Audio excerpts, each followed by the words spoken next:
I could just start making this semi-interactive, and it would be really, really lovely if everyone could kind of come forwards a little bit.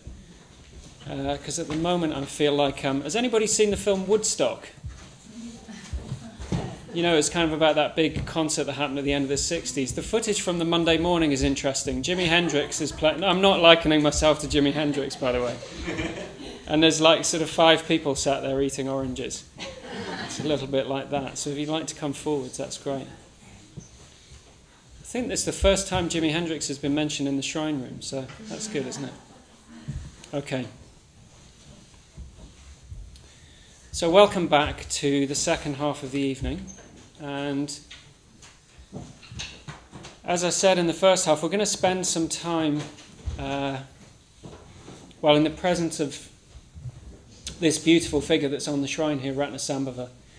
And I'd like to set the tone by just reading some verses. And these are written by a man who used to be the chair of this centre, actually, Ratnagosha. And they're very, very beautiful. And it's a prayer to Ratnasambhava, and I think it would just be lovely to start with these beautiful devotional verses. It's just nice to set the tone that way, and then also they really say something about Ratnasambhava's qualities. So let's start with these. You can close your eyes if you want to, or you can perhaps bring to mind this figure, perhaps imagine him in our presence. Om Ratnasambhava Trung, Buddha of beauty in the glorious southern realm. May you fill my heart with the spirit of generosity and the light of wisdom. May the wisdom of equality pervade my being, like a beautiful fragrance spreading delight and joy wherever I go. May I be beautiful in thought and word and deed, a messenger of happiness in a suffering world. May I have the strength and conviction to always be kind and loving, and may I be free from fear and hatred. May I radiate the light of compassion which enters my heart through your great bounty. May all those I meet on my path through life benefit from their contact with me. May I pass on the richness and abundance flowing through me from my contact with you. May the exuberance and rapture of your wisdom endow the world with an exultant pleasure in rejoicing and singing. May words of praise and generous thoughts and acts of kindness abound everywhere. And may no one suffer through the cruelty of his or her fellow humans. May all that oppresses us and brings fear to our hearts be dissolved in the great power of your smiling compassion. May we love each other with a passion greater than our desire for life, and may we protect each other as parents protect their children. May our prayers for peace be rewarded with a change of heart from those who purvey war and violence. May all living creatures live out their lives and gain satisfaction from their period alive, however short a span. May all who practice Dharma be successful, and may the veils of ignorance which cloud our vision slowly drop away to reveal the wisdom which embraces all words beyond the power of speech.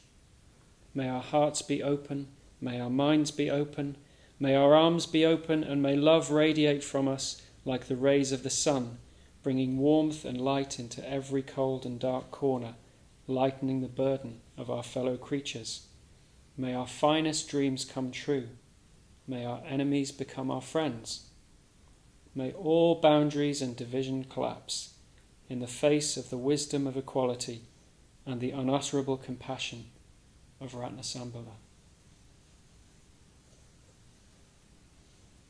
So those were some verses written by Ratnagosha, and they were written on his ordination retreat, and he was given a practice to meditate on this figure. And I really, I was quite blown away by these verses when I read them, because I think they show this kind of spirit of devotion, but they also talk very beautifully about the qualities of this figure, which I'm going to say more about this evening.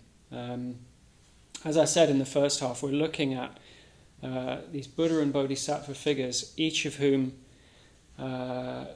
well, they emphasize different aspects of the Enlightenment experience, and each has a particular wisdom associated with it. And as I said in the first half, the quality that's associated with Ratnasambhava is the wisdom of sameness. I keep saying saneness, I can't stop saying that, of sameness. And I was talking about that in relation to the Metta Bhavana. Do you remember? I'm talking about, finding this baby very, very beautiful and very attractive. And what would that be like if we could feel that for the whole world? So each of these figures has its own kind of symbolism and its own imagery that's associated with it. And you could say that each figure is almost like a complete picture of transformation. But I'm going to particularly focus on the wisdom of Ratnasambhava, so this wisdom of sameness. And I'm also going to talk about his aspects of beauty and generosity. And if there's time as well, I want to talk about the significance of... you can't see it on this picture, unfortunately, but there's also an animal that's associated with Ratnasambhava, which is the horse. And he's actually supported by 4 horses. And I think that's a very, very sort of potent and very, very rich image. So I'm going to say a bit about that if there's time as well. So I want to start off just talking a little bit about this idea of, Ratnasambhava is said to be the Buddha of beauty. So he's the Buddha of beauty and aesthetic appreciation. And his name, actually, Ratnasambhava, so Ratna means jewel. And you can see in the picture there, he's holding this jewel in his left hand.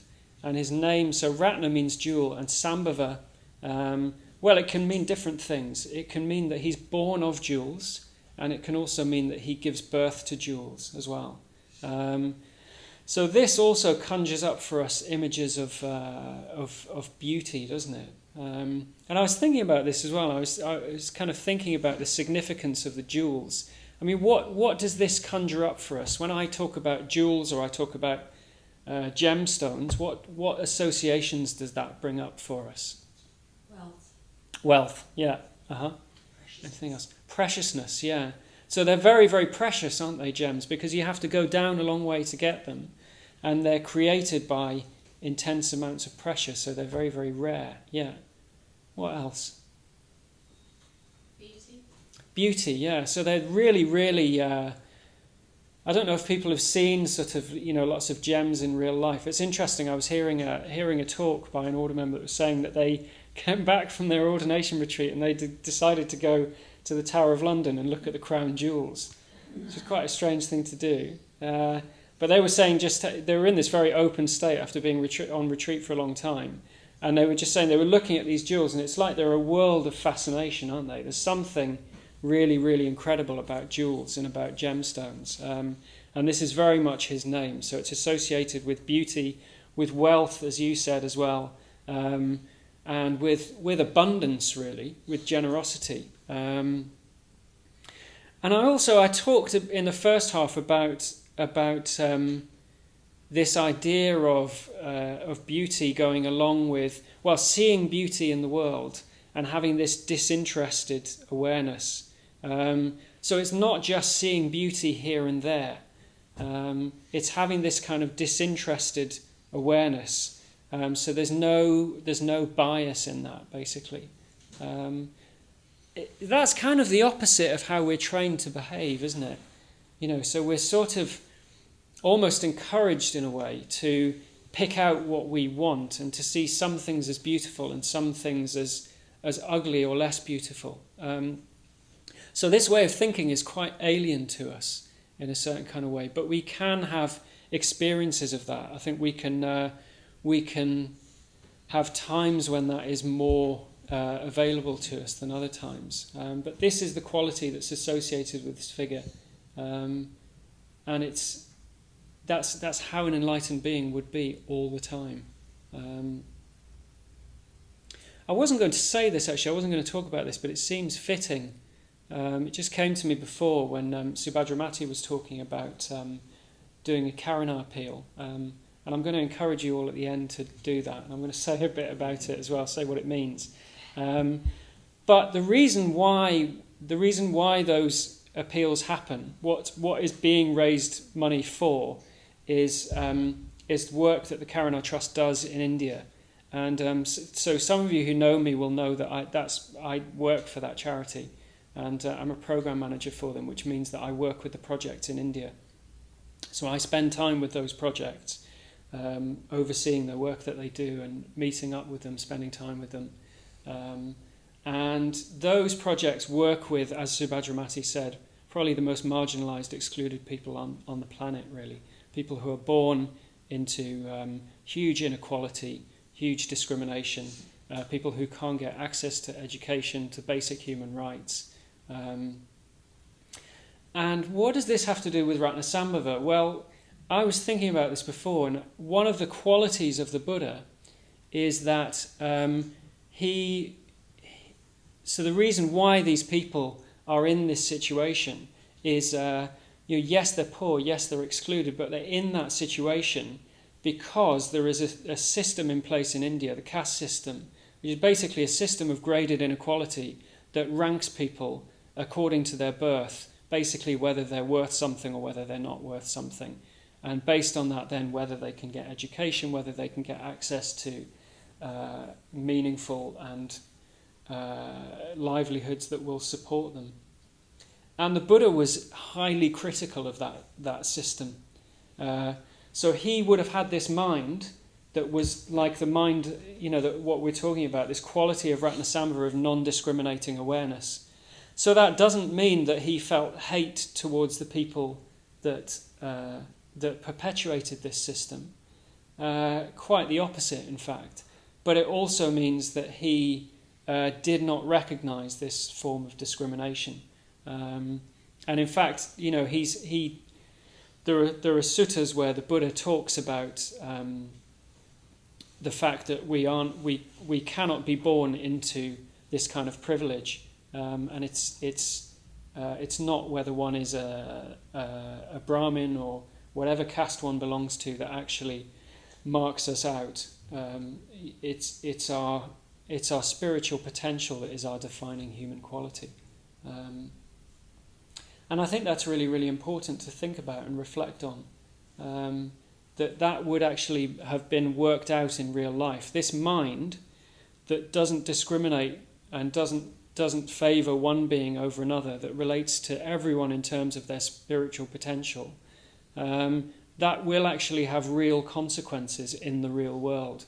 It's not just a case of us feeling slightly good about, equal opportunities or something like that. It's a very, very, very serious, what's the word? The ramifications of that are very, very serious. I was thinking about this a bit after the weekend as well. I don't know, have people seen the film Detroit? Maybe put your hand up if you have seen that. Nobody's seen it. Okay. No, great. Okay. So, moving swiftly on. Okay.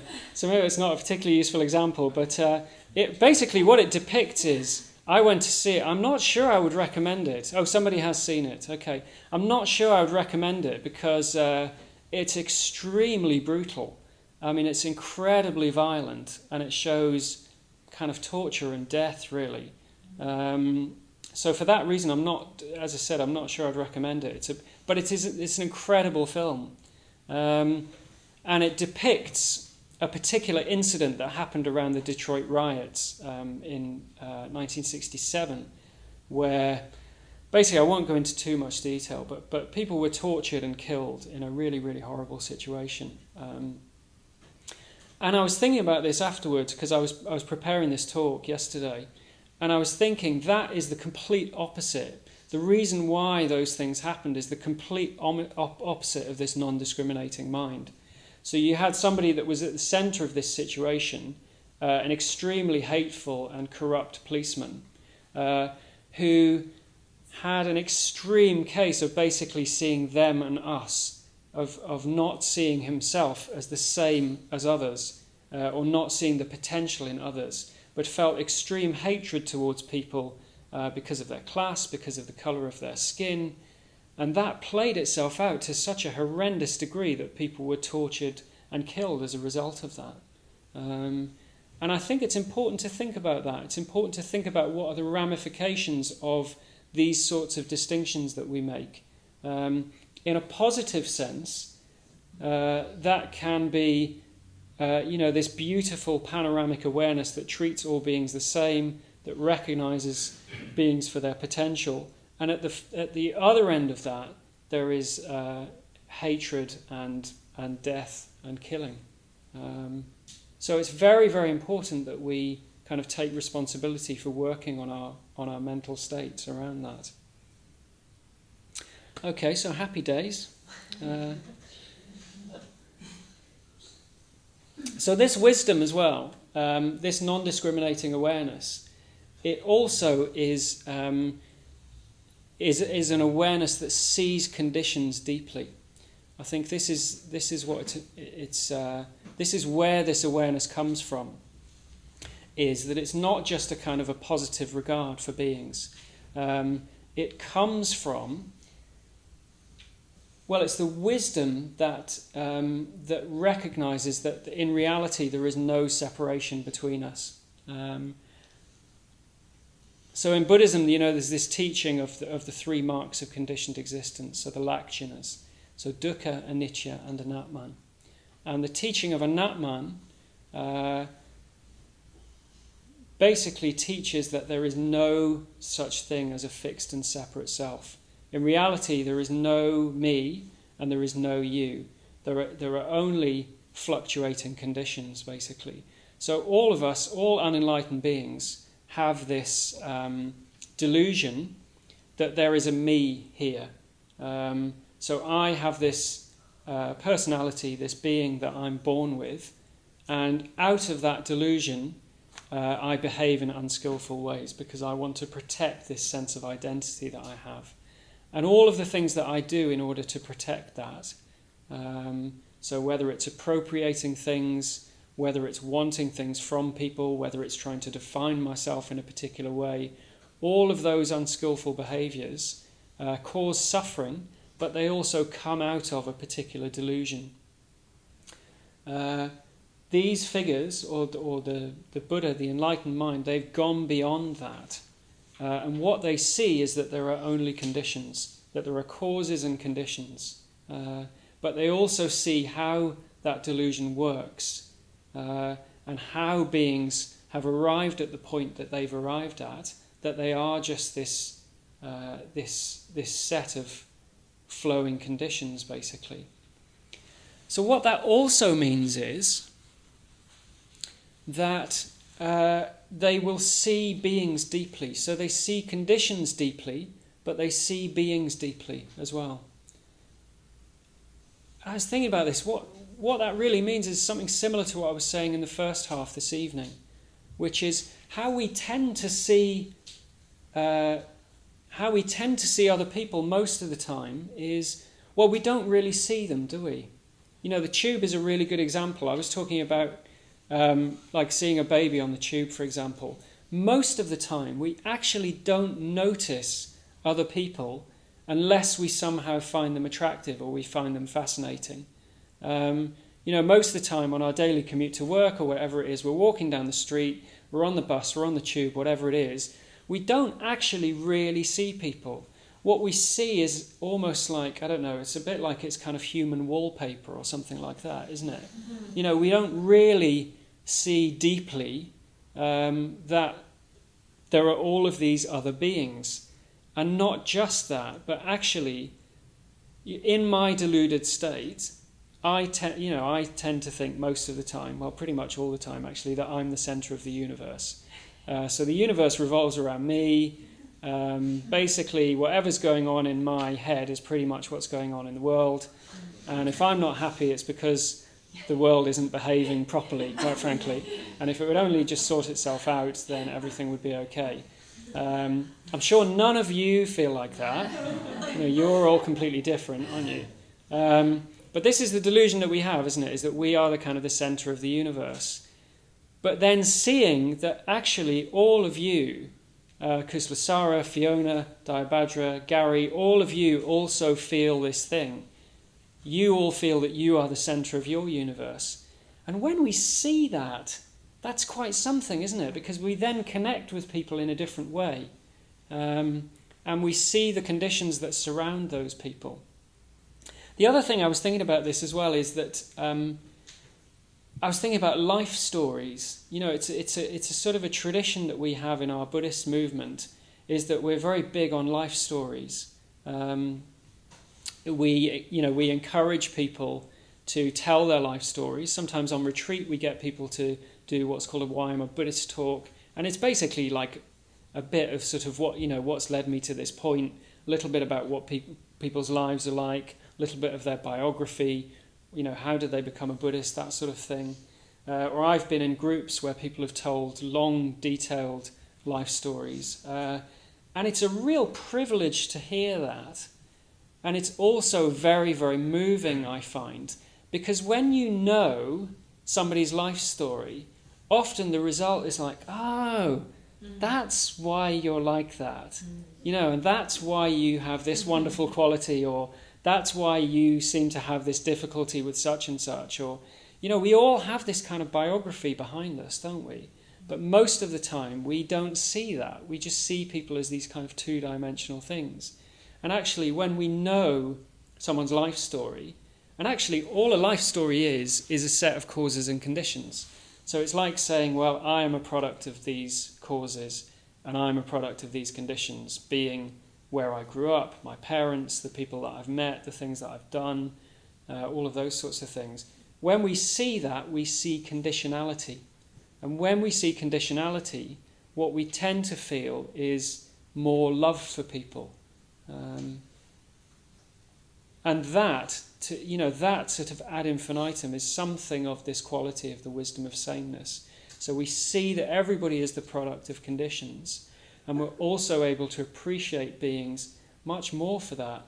And there's a paradox there, that we sort of see people's difference, but in seeing people's difference, what we really see is that actually we're not all that different from each other. We all have hopes, we all have fears, we all have kind of broken dreams. All of us will have certain tragedies that have happened to us in our lives.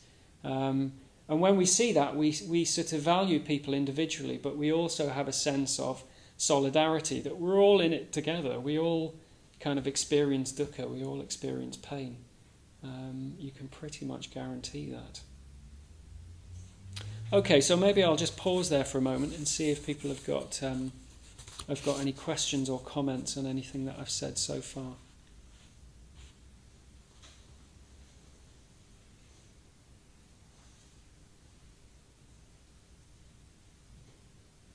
Yes. It's not a question. Yeah. I just wanted to share something I found quite inspiring about what you said earlier. And a thought that I had while I was meditating, doing the Metta Bhavana, on the first stage, is the extent to which I discriminate when it comes to showing love to myself and showing metta to myself. And I thought about it in the sense that there are parts of me that I really quite like, but there are so many more parts of me that I really quite hate. Yeah. And even though I've been meditating for a really long time, I never realised that I do that to myself. So thinking about it that way, as a result, I had a really enjoyable Metta Bhavana practice, thinking about the parts of me that I hate that are actually just as much a part of me as the parts that I love. And I thought I would just... Oh, that's really lovely to hear. Yeah, great. Thank you. It's really, really nice to hear. I mean, it makes me think a little bit of it sounds like you had a bit more equanimity towards those parts of yourself that you don't like so much. Are you able to be a bit more accepting? Is that... Yes, yes, very much so. And if I have to elaborate, I'm a very visual meditator. So especially when I do the Metta Bhavana, I get quite a lot of pictures in my head. And I was in a little bit of physical pain, and I thought, I can just imagine what a terrible Metta Bhavana practice I'm going to have with all these awful pictures that are going to come up because I'm in pain. And instead, I had really beautiful pictures coming up that made the pain seem like they have a purpose, like it has a purpose. And I know I'm speaking in very vague terms, only because I don't feel like going into detail about my pain, but it was quite revealing that sometimes these uncomfortable situations, when seen in the grander scheme of things, actually have a loving purpose in a way. And it was only because I thought of it in this non-discriminatory fashion that you explained before that it kind of all made sense. And had that not been the case, I would have left feeling very disturbed by a practice that should normally be quite fruitful. Yeah. That's lovely, because I mean what you're talking about really is what is embodied, is in the image here that's on the shrine, which is that potential for transformation. That you saw the potential there for the transformation of the difficulty that you were having. I think that's really, really lovely. And the idea of these beautiful images coming up as well. I mean, maybe that's the presence of Ratnasambhava, I don't know. But that's really lovely. Thank you for sharing that. Yeah. Anyone else? If you're saying that we are a product of conditionality, are you saying that life's inevitable? That no. It's fate? It's that we are what we are, and we take no responsibility for that? It's a very, very good question. I'm glad you've asked that. Yeah. What I'm not saying is that life is a fait accompli. What I'm saying is that obviously we can't change the past, and there are conditions that have led to us being, the way we are, for better and for worse as well. Some of those conditions we might have been responsible for, some of them we might not have been responsible for. So there are things that are in our control and things that are out of our control. Going forward, the central message of the Buddha is that we have the potential to develop in ways that we want to. So no matter what's happened in the past, we can influence and guide our future to become the person that we want to become, or actually to become a person that even is beyond our dreams at the moment. And we have some, we can develop control over that. But particularly the way that can work is the more awareness we cultivate, which is why developing mindfulness is very, very important, is because the more we become aware of our habits and the things that are sort of driving us, then the greater degree of control we have over where we're going and what we're doing and who we become. Does that make sense? Yeah. Does that answer your question? Yeah. Great. Okay. Good.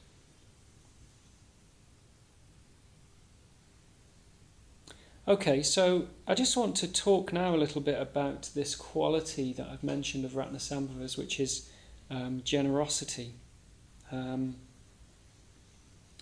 So when we relate to the world in this way, these ways that I've been talking about, and these ways that are embodied by this image that's on the shrine, I think generosity is the natural outpouring of that, isn't it? When we love somebody, we give to them, don't we? We naturally feel like we want to be generous towards them. And I was thinking about this in a very, very discriminating way in order to illustrate the point, which is, so I'm not saying that this sort of quality is like it is being in love with someone, but you can sort of have that idea, can't you? So I was thinking about this. I was thinking about when I first got together with my partner, and I was thinking about that feeling that you have when you're really, really in love with someone. Can we relate to that? Yeah, so we can all relate to that if we've been in love. And I was thinking, well, what was that feeling? And I remember just feeling like I wanted to be really, really generous. So I wanted to be generous with my time. I wanted to be generous with my creativity. And I was thinking the main thing that I did, because I'm a music obsessive and a complete musical train spotter, so the main thing that I did was make loads and loads of CDs for this person. So partly that shows how long I've been in the relationship, because nowadays people would be like, CDs, what are those? Partly it shows what are my interests, and actually that I just wanted to appear really cool by showing what unusual music I'm into and all of that sort of thing. But I remember this feeling of just wanting to give, And even, sometimes when we're in love, we do really daft things, like we kind of write poetry when we've never written poetry before. And, whatever it is, painting or drawing or, there's a kind of an outflowing of generosity, isn't there? And that's a very, very discriminating kind of attraction, isn't it? That's basically, we're very, very focused on this particular person. But imagine something like, and even more than that kind of energy and that kind of generosity, but completely undiscriminating. If we had endless amounts of energy available to us and we were completely generous with that energy, well, that would be something approaching kind of this state. And even in our sort of, slightly, well, even in our sort of lesser way, I think we can have glimpses of that, can't we? When we're in a very, very good state, we just feel like we've got lots to give, don't we? You know what it's like. You go into work, you feel particularly good, you offer to make people cups of coffee, you're able to listen to people, which is kind of the opposite, isn't it, of that sort of shut down, kind of grumpy feeling, where you're only really interested in one person and that person is yourself. So it's kind of like the opposite of that. It's this open, undiscriminating awareness. And the colour that's associated with Ratnasambhava is gold. And I think this is very, very significant. So you look at this image here, he's gold, he's made of golden light, and there is this kind of golden colour around him. And there's a lot of symbolism with that, isn't there? So gold is kind of associated with richness, with abundance.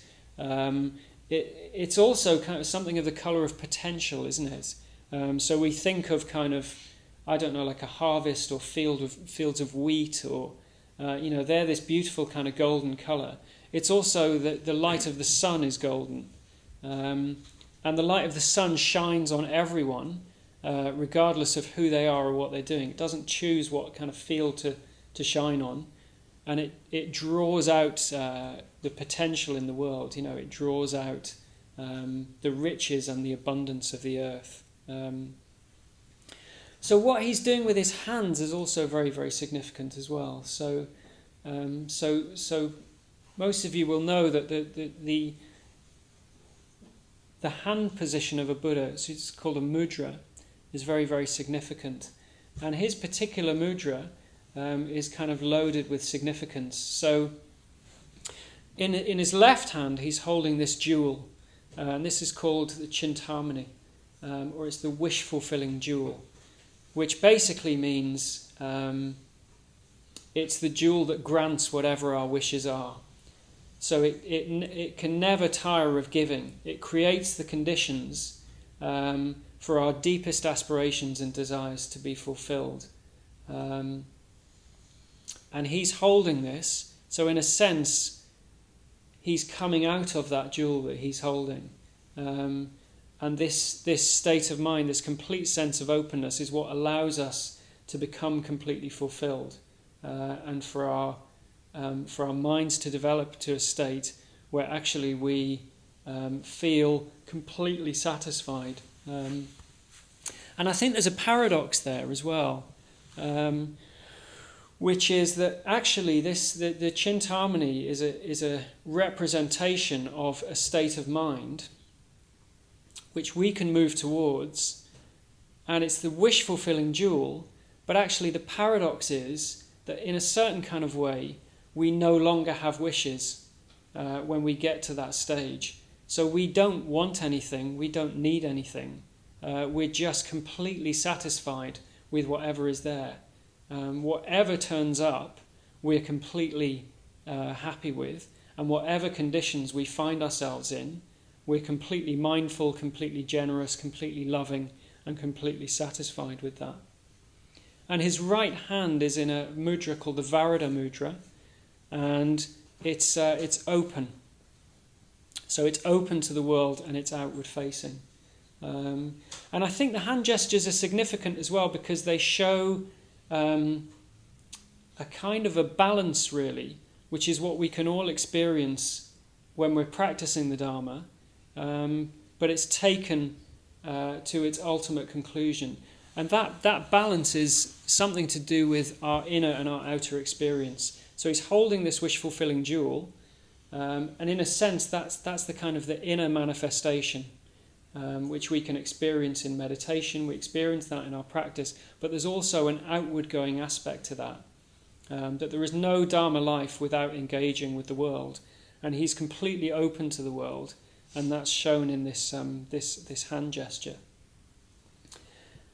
And the generosity that he shows it's not because, sometimes when we're generous towards somebody, it's because we've kind of got an ulterior motive, or it's because we want something. Maybe it's even just because we want to be liked, or because we think being generous is the right thing to do. But this is a natural outpouring.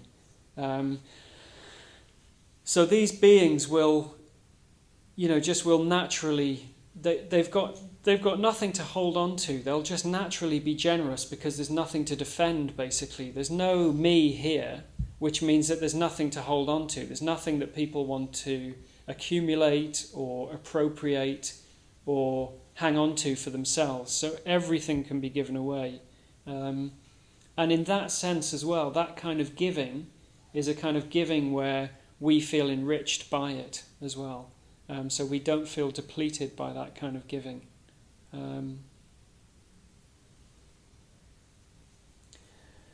So what this means for us, because we're talking about this kind of idealized, we're talking about the ideal, basically. But what that means for us is, I was thinking about this, it's important to think about, okay, well, if we're to cultivate these qualities, how do we do that? What are the ways that we can start to move towards these qualities and to cultivate them more and more in ourselves? And one of the things I was thinking about is can we always be generous? Can we always give? Because we need to feel resourced in order to give as well. We often talk about this here, so sometimes we talk about this when we do the announcements, but this whole centre runs on generosity, basically. In a sense, the LBC is, I'm trying to use my imagination, it's almost like a beautiful crown of jewels that is created by everybody's generosity. So everybody that is here, the people that work here, the people that teach here, the people that help out on the classes, we all do that out of a sense of wanting to give. But also because we feel nourished by giving as well. So do we always feel like giving? That's the question. And the answer is no. It's fairly obvious, isn't it? But we don't always have to feel like giving in order to give. And I was thinking about this on the way here, and I thought, well, commitment is quite important, isn't it? Commitment is quite important to think about in terms of generosity. Because one of the things that I find helpful in terms of cultivating generosity is just setting up the conditions for generosity. So, for example, when I first started coming to this centre, I started coming to this class, and I think it was about 11 years ago, and I just happened to find myself here on a Monday evening, and pretty soon after that, what I started noticing is that I sometimes would come and I sometimes wouldn't come.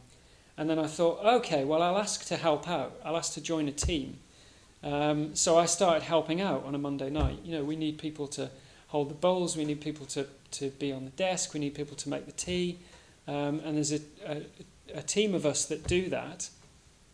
And when you commit to doing that, the great thing about that is it means you do it whether you feel like it or not. And I think that's true of so many things in life, isn't it? I'm thinking of things that I've done in the past, is we may not always feel like giving, but even if we don't feel like giving, we can still give, I was going back over my own life and I was thinking, what are some of the things that I've done that were sort of both fulfilling and where I had to sort of exert myself in some way as well. So one thing I did was, when I was in my 20s, I went to live and work in India for a year, and I worked in a project working with ex-street children with learning disabilities in Calcutta. And that was extremely challenging. And there were times when I didn't want to be there, but I'd already made a commitment. I'd already basically said to them, okay, I'll come and I'll do this for a year. I've been doing it for 3 years in Liverpool, a similar project, working with people with learning disabilities. And then I offered a year's commitment to this project in Calcutta. And when we make that kind of commitment, we see it through whether we feel like doing it or not. That's a fairly big thing. But there are also things, like I say, like coming here, like making the tea, or just being generous with a friend, deciding that you're going to meet up with a friend once a week or something like that. I think we should never underestimate our generosity. We can always be generous whether we feel like it or not. And my experience is often I sometimes don't even think that I've been generous. I'll do things that really I haven't much noticed at the time. But actually the implications of that or the effects of that have been much stronger than I've imagined. So I've particularly noticed that with friendships. That's one of the ways that we can be generous, isn't it? Is we can take an interest in people, we can care for people, we can pay attention to people, we can keep in touch with people. And I think my experience of being on the receiving end of that is when people pay me attention, I value it hugely, and actually often they maybe don't think it's that big of a deal. So that's one of the things we can do. Another thing we could do is we could do a Karuna appeal. So that's a wonderful way to be generous. I mean, it really is. It's a commitment that you make. You're raising money for a really, really amazing cause, and you get to live together in a sort of a what's the word? Not makeshift. A kind of a what's that? A pop-up. That's it. A pop-up Buddhist community for 6 weeks. I've got a friend. My friend Harry is on a Karuna appeal at the moment, and the thought of him being there really, really brings me joy. That he's such a wonderful man, and he's kind of doing this work that I know is going to really, really stretch him, but I know he's going to get a lot out of it as well, and I think the community will really, really benefit from having him as part of it.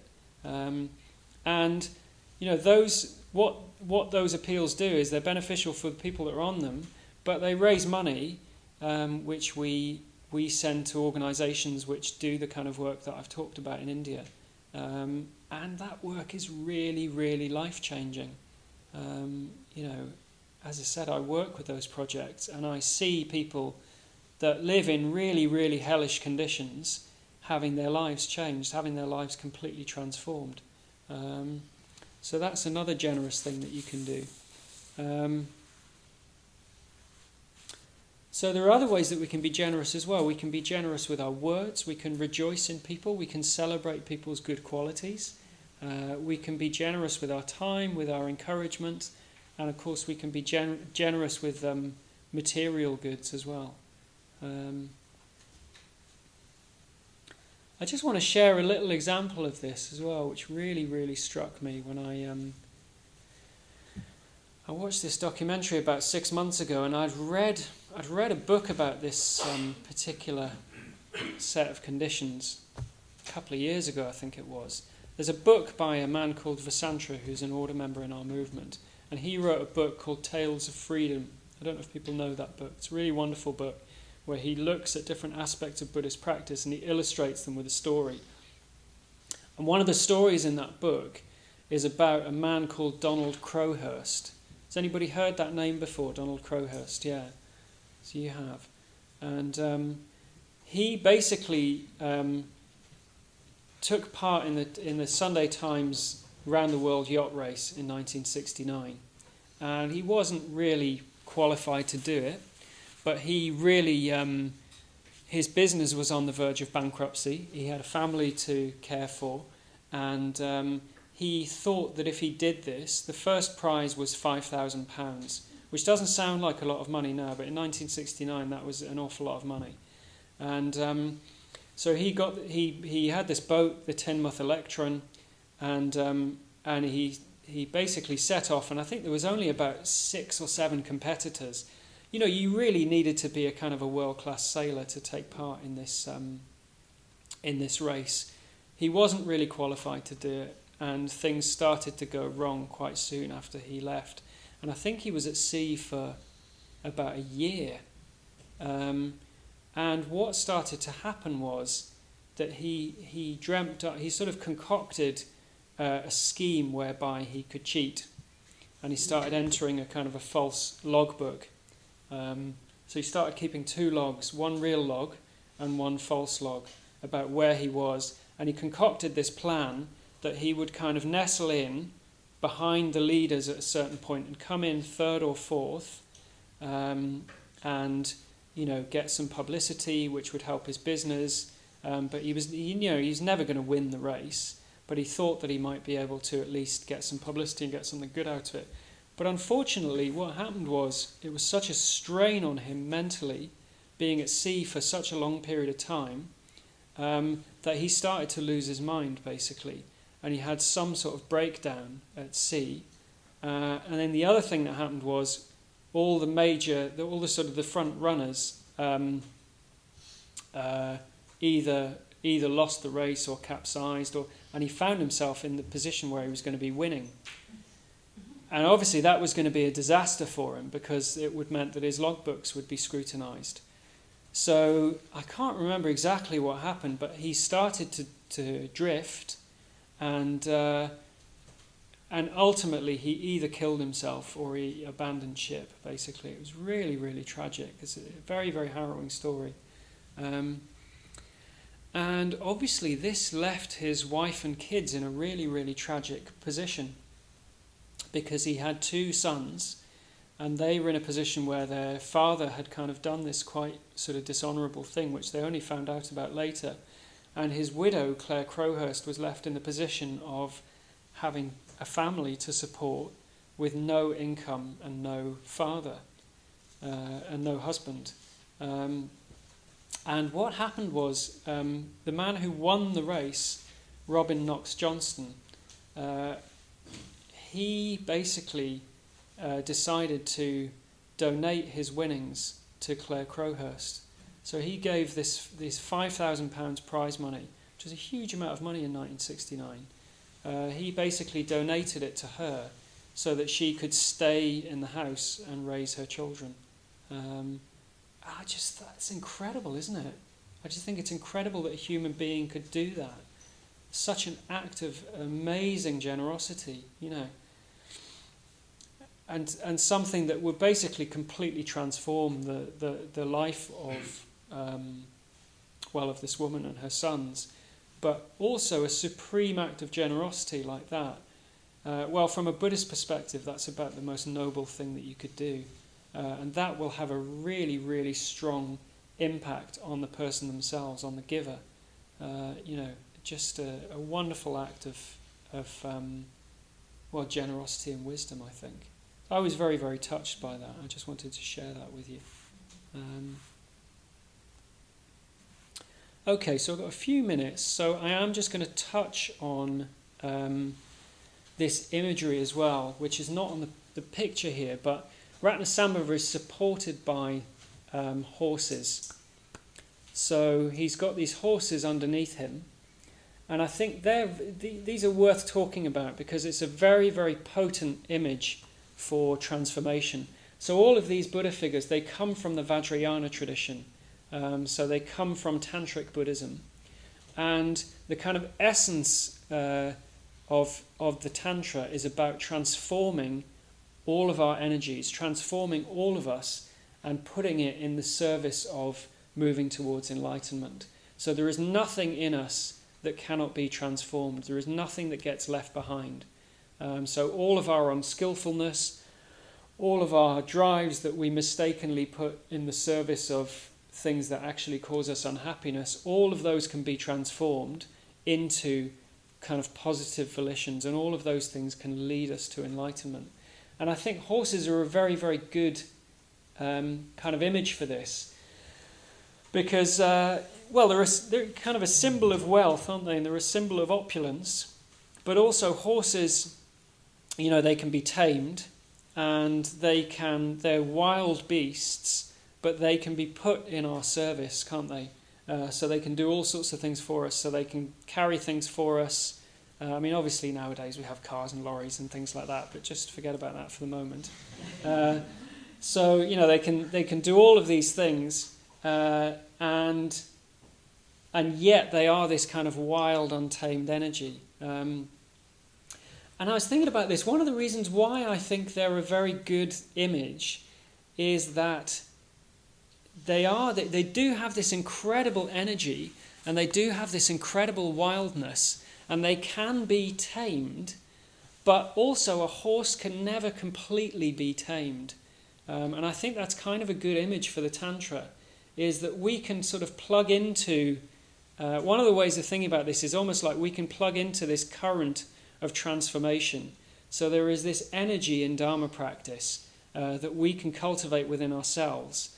It's not external to us, but it's a kind of a wild energy, and it can never, like a horse, it can never be completely tamed, and it can never be completely predictable. So I think one of the reasons why it's quite thrilling riding a horse is that you never know 100% what it will do.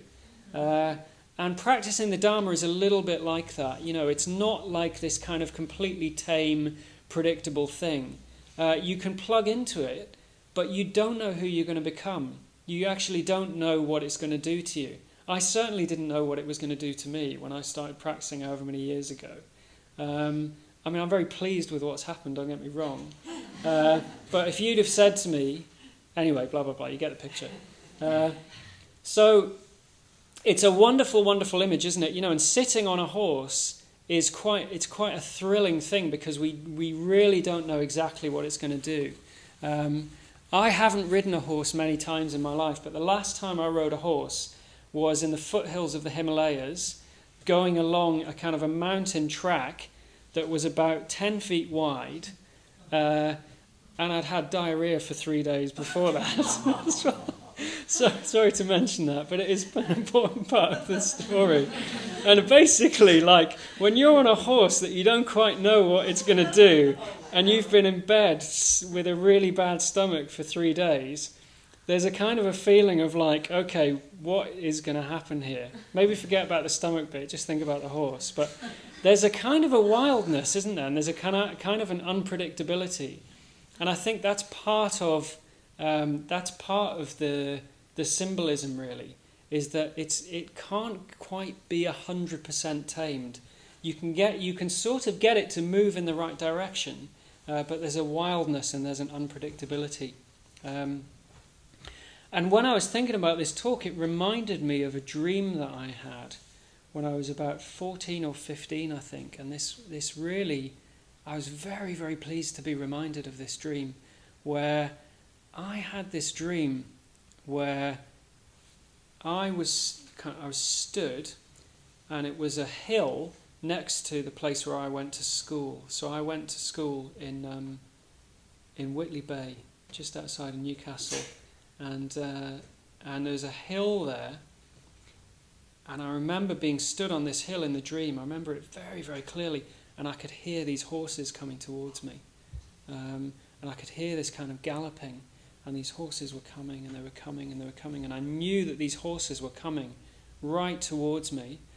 And I just thought, what am I going to do? I'm going to be trampled to death. And there's nothing I can do. I'm here. I can't escape. They know where I am. And I was in this field of sort of wheat. This beautiful kind of golden field. I remember this very, very clearly. And these horses were coming towards me. And as they got closer towards me, they were huge. So they were these huge, great, awesome beasts. And they ran towards me, and they were right there.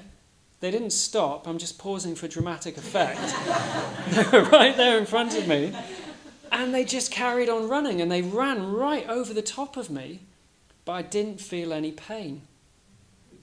All I felt was an intense sense of peace. So they're like these horses that came and they ran right over the top of me. And I knew that somehow I'd been touched by these horses, but there was no damage. I wasn't kind of trampled. I wasn't hurt in any way.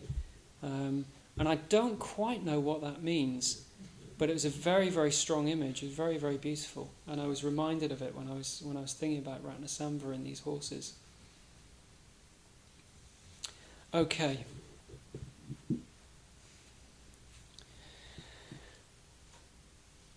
So he has these wonderful qualities, and these are there in this idealized form. But as I said, we can move towards this beauty, and we can move towards the beauty and the wisdom of Ratnasambhava.